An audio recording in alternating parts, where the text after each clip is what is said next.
রবিবার রাতে ঈশ্বরদীর আরামবাড়িয়া বাজারের কাছে ২ নং ঈশ্বরদী ইউনিয়নের পালিদিহা স্কুলের নিকটস্থ ব্যবসায়ী আজিজুর রহমানের ওয়ার্কশপে চুরি হয়েছে। প্রতিদিনের মতো ওই রাতে আজিজুর দোকানে তালা লাগিয়ে বাড়ি চলে যান। সুযোগ নিয়ে স্থানীয় একটি চক্র পরিকল্পিতভাবে তালা ভেঙে লেন মেশিন, ড্রিল মেশিন সহ মূল্যবান মালামাল চুরি করে নিয়ে যায়। ঘটনার পর লালপুর থানা পুলিশ ঘটনার স্থল পরিদর্শন ও এলাকার মানুষের সঙ্গে কথা বলে চোরদের সন্ধান করেছে।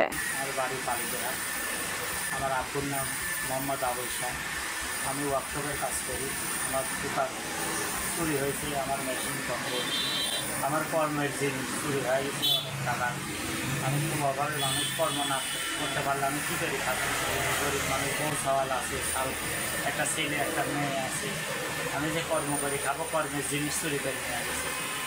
আমি এখন কী করবো? আমি নিজেই দিশা পাচ্ছি যে আমি কী করি খাবো।